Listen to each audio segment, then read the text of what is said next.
আৰু কিমান শাস্তি দিয়া ইমানতে লৈ যোৱা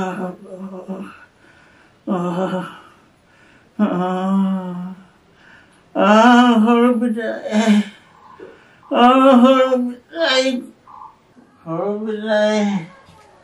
মা দেউতা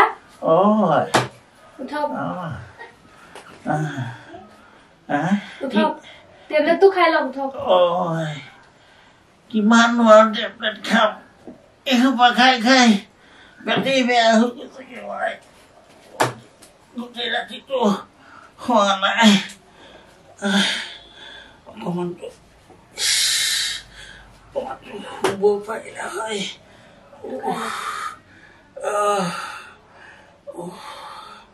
ইমান ডাঙৰ টেবলেট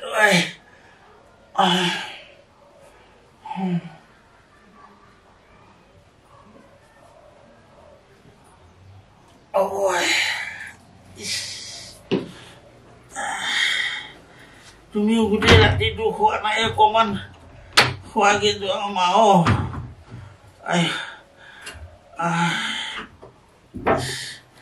এই সৰু পিতাইটো ক'ত গ'ল মোৰ দাদা অলপ ওলাই গৈছে আৰু সেই ডাঙৰ পিতাই চাগে ৰুমতে আছে বহুত উঠাই নাই আপুনি আকৌ শুই দিয়ক কি কৰি গোটেই গাত আলু বিষ হৈ গৈছে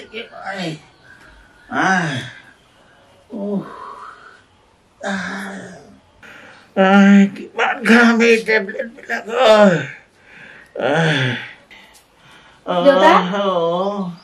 আপুনি অকমান শুবলৈ চেষ্টা কৰকচোন টোপনি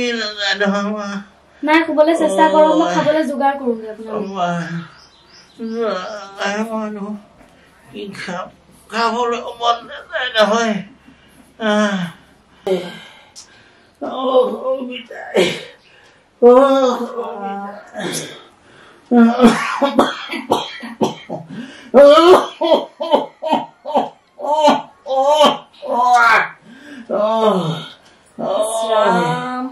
বুঢ়াটো মানে শুব নোৱাৰি অকণমান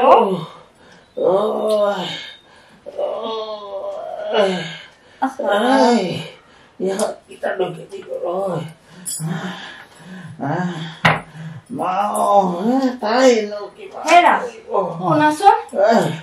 উঠাচোন আৰামত শুই আছা ন বুঢ়াটোপা শুনা নাই গোটেই ৰাতি খোৱা নাই এতিয়া অকণমান শুম বুলি ভাবিছিলো শুব নোৱাৰি কেনেকৈ কেকাই আছে শুনা নাই জানো উঠাচোন হ'ব শুই থাকা কেনেকৈ শুম শুব পাৰি জানো কেনেকৈ কেকাই আছে ইমান হুলস্থুল গোটেই ৰাতিটোতো হোৱাই নাই গোটেই কেকনি নেথনি এখন একেবাৰে চিভিল হোৱা দি হ'ল আৰু মই কৈ আছো এতিয়া মই বাৰু কি কৰিম কোৱাচোন এই বেমাৰী মানুহ ঘৰত থাকিলে অকণ কষ্ট সহ্য কৰিবই লাগিব বুজিছা সহ্য কৰিব লাগিব মই সহ্য কৰিব হলে নোৱাৰো দেই ইমান দিন কৈ আছো যে এই ভাড়া ৰুম এটা লোৱা এই বেমাৰী বুঢ়াটো কেকনি কেথনি আৰু কিমান শুনি থাকিম কলেতো সেইবিলাক তুমি বুজি নোপোৱা ভাড়া ৰুম এটা ল'ব নোৱাৰা বুঢ়াটোক নহলে এটা কাম নকৰা কেলে এই যে পিছফালৰ ছাগলী গঁৰালটো আছে তাৰ কাষতে দেখোন কাম কৰা মানুহটো আছিল তাতে বিচনাখন তৰি দিব নোৱাৰা সেইবিলাক হলে কৰিব নোৱাৰা তাকো যদি কৰিব নোৱাৰা তেতিয়াহলে ভাড়া ৰুম ঠিক কৰা তুমি অকণ মনে থাকাচোন মনে থাকিব লাগে এই ৰাতিডাল টোপনি ক্ষতি কৰি থাকিব লাগে আকৌ সেইটো আহিল একেবাৰে কৈছো নহয় এই বেমাৰী আৰু এই ভায়েক ভনীয়েক এই সকলোখিনিকে চম্ভালি থাকিব লাগে মনে কেনেকৈ থাকিব কেনেকৈ মনে থাকিম বাৰু তুমিতো আৰামত শুই থাকা কষ্টখিনি মইহে খাব লাগে উঠা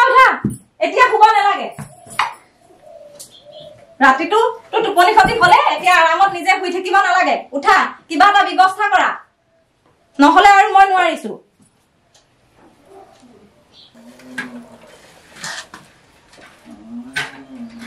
ভন্টি অ ভন্টি ভন্টি অ ভন্টি দেউতা তুমি অকমান ক'বলৈ চেষ্টা কৰা নাই দাদা তই আহিলি আহিলো ভন্টি ৰাতিপুৱা চাহ নোখোৱাকে ক'লে গৈছিলি এই ৰ চাহ পিছতো খাম ৰাতিপুৱাই মই সেই প্ৰদীপ খুৰাৰ ওচৰলৈ গৈছিলো হেৰা নুঠা কিয় হে কেলে ডিউটিলৈ যাব খোৱা নাই জানো উঠা আকৌ ডিউটি যাবই হ'ল দেখোন কেইটা বাজি চোৱা ঘড়ী চোৱা কেইটা বাজি আমাৰ যে দলনিৰ মাটিখিনি মই ভাবিছো প্ৰদীপ খুৰাৰ ওচৰতে বন্ধকত ৰাখো বুলি নহ'লেনো দেউতাক আৰু এনেকৈ চাই থাকিব পাৰিনে মই ভাবিছো মাটিখিনি বন্ধকত দি দেউতাক চহৰৰ এখন ভাল হস্পিটেলত চিকিৎসা কৰো নহ'লে এনেকৈ সদায় সদায় টেবলেট খুৱাই খুৱাই আৰু চকুৰ আগত ৰাখি থব নোৱাৰি নহয় হেৰা শুনিছানে ভাইৰে কি কৈ আছে কি কৈছে শুনা নাই এইবাৰ ভাইৰে মাটি বাৰী ঠাত দিলে হ'ল আৰু তোমাৰ ফালে মইতো কথা কৈ থাকিলে তুমি নুশুনাই এটা কাম নকৰা কিয় তুমি ভাইৰৰ মাটিখিনি বিকি যি কৰে কৰিবলৈ দিয়া আৰু তোমাৰ ভাগটো তুমি লৈ লোৱা নহ'লে আৰু আমাৰ ভাগো যাব আমাৰ ভাগটো বেছি আমি কৰবাত ভাড়া চাড়া ৰুম লৈ থাকিব পাৰিম তুমি একেবাৰে গুৰুত্ব নিদিয়া ন দাদা আৰু বৌ উঠাই নাই নি তই কিবা খাবলৈ যোগাৰ কৰিছ জানো যা মোলৈ চাহ একাপ বনাগৈ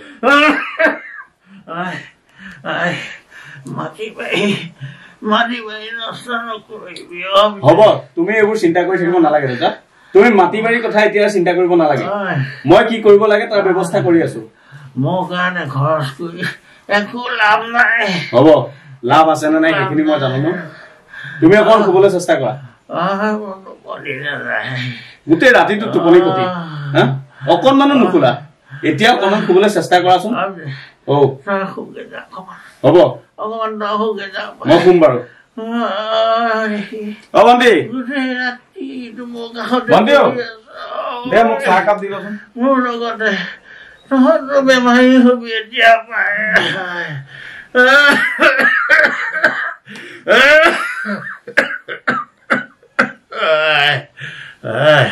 বয়স হৈছে যেতিয়া মানুহ মৰিবই এতিয়া আৰু পইচা পাতি খৰচ কৰি কি লাভ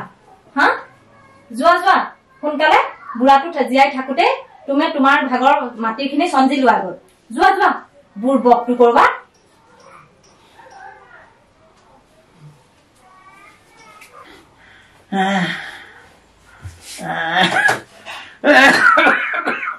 ভন্টি ভন্টি দাদা দাদা আৰু বৌক মাতিছো বুলি কৈছো আজি কিবা এটা ফয়চলা কৰি পেলাব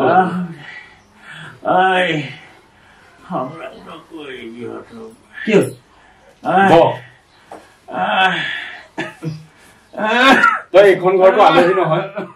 তই দেউতাৰ অৱস্থাটো দেখিছ নাই বাৰু দিনক দিনে দেউতাৰ অৱস্থাটো যে বেয়ালৈ গৈ আছে তই দেখিছ নাই দেখিছো মইতো ঔষধ পাতি আনি দিছো ঔষধ পাতি আনি দিলে দাদা সকলো সমস্যা সমাধান নহয় দেউতাক চহৰৰ এখন ভাল হস্পিটেলত চিকিৎসা কৰাব লাগিব তেতিয়াহে এইটো বেমাৰৰ পৰা আৰোগ্য হ'ব তই জাননে মোৰতো সময়ে নাই সময় নাই সঁচাকে তোৰ সময় নাই হওক দে তই দেখোন দেখি আছ সময় নাই তহঁতৰ কিন্তু এইখন ঘৰৰ মাটি সম্পত্তিৰ ভাগ বতৰা কৰিবৰ কাৰণে তহঁতৰ সময়বোৰ হাতত আছে ন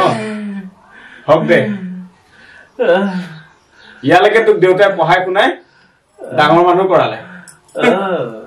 গাঁওখনৰ বহুত মানুহে কয় তোৰ ককায়েৰ বোলে ভাল চাকৰি কৰে তোৰ দেউতাই তোৰ ককায়েৰক বহুত কষ্ট কৰি উচ্চ শিক্ষা দি পেলাই এটা ভাল চাকৰিত স্থান দিলে আৰু তোৰ কৰ্মফল এয়া মই আৰু কি কৰিব লাগে গোটেই ৰাতিটো ভন্টি আৰু মই দেউতাৰ কাষত টোপনি ক্ষতি কৰি কৰি দেউতাৰ মুখখনলৈ চাই চাই আমি গোটেই ৰাতিটো কটালো তোক 3-4 বাৰ গৈ পেলাই ভন্টিও গ'ল ময়ো গ'লো তোৰ দৰ্জাখনত টুকৰিয়ালো তই এষাৰো মাত নিদিলি এতিয়া দেউতাৰ কাৰণে তোৰ টোপনি ক্ষতি কৰিবৰ কাৰণে সময় নাই শুন দাদা আমি যেতিয়া সৰু আছিলো আমাৰ মায়ে আমাক এৰি গুচি গ'ল তই মই আৰু ভন্টিক সেই দেউতাই মা দেউতা দুইটাই দায়িত্ব পালন কৰিলে সেইবোৰ কথা তই আজি পাহৰি গলি এবাৰ মই 5 নে ক্লাছ 6ত পঢ়ি আছিলো আমি দুটা স্কুলৰ পৰা অহাৰ পিছত তই গোটেই আবেলিটো জ্বৰত কেকাই আছিলি যেতিয়া দেউতা কামৰ পৰা আহিছিল তোৰ অৱস্থাটো দেখি গোটেই দিনটো কৰি অহা ভাগৰখিনি পাহৰি তোক বুকুত সাৱটি লৈছিল আৰু সেই দৃশ্যটো দেখি মোৰ কেনেকুৱা লাগিছিল জানা তোৰ গাত থকা গোটেই সেই জ্বৰৰ তাপখিনি যেন দেউতাই নিজৰ শৰীৰটোত সোমোৱাই ল'ব তেতিয়া দেউতাৰ ভাগৰ লগা নাছিলে তেতিয়া দেউতাৰ সময় ওলাইছিলে আৰু আজি তোৰ সময় নোলালে দেউতাৰ কাৰণে হওক দে তোৰ ভাগৰ মাটিখিনি তই সমানেই পাবি তাৰ কাৰণে তই চিন্তা কৰিব নালাগে মই মোৰ নিজৰ মাটিখিনি বন্ধকত ৰাখি দেউতাৰ ট্ৰিটমেণ্ট কৰিম তই তোৰ বৰমতে ইচ্ছা পালন কৰ কাৰণ তোকতো দেউতাই জন্মহে দিছে এতিয়া তোৰ সংসাৰটো বৰহে লগত গতিকে বৌকে সুখী ৰাখ তই দেউতাৰ কাৰণে তই চিন্তা কৰিব নালাগে যা বৰমতে তই উঠা বহা কৰ কিন্তু এটা কথা মনত ৰাখিবি দাদা তই যিমানেই ডাঙৰ মানুহ নহ তোৰ সেই ধাৰি পাতিত পৰি থকা দেউতাৰ যদি সেই দেউতাৰক যদি তোৰ বুকুত এবাৰ মূৰটোক বুজি সান্তনা দিয় গোটেই জীৱনটো তোৰ কাৰণে কৰি অহা কষ্টখিনি এটা মুহূৰ্ততে দেউতাক মাকে পাহৰি পেলাব পাৰে কিন্তু তই আজি এয়াই কৰিলি মাটি সম্পত্তিক লৈ লাগি আছ হ'ব যা তোৰ ভাগৰখিনি তই পাই যাবি তাৰ কাৰণে চিন্তা কৰিব নালাগে ভণ্টি তই সোনকালে কাপোৰ কানি বান্ধ দেউতাক আজিয়ে আমি হস্পিটেললৈ লৈ যাম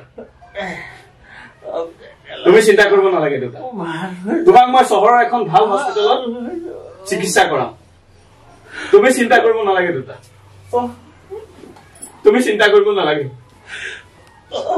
তোমাক মই এখন চহৰৰ ভাল হস্পিটেলত ট্ৰিটমেণ্ট কৰাম তুমি চিন্তা কৰিব নালাগে দেউতা তুমি চিন্তা কৰিব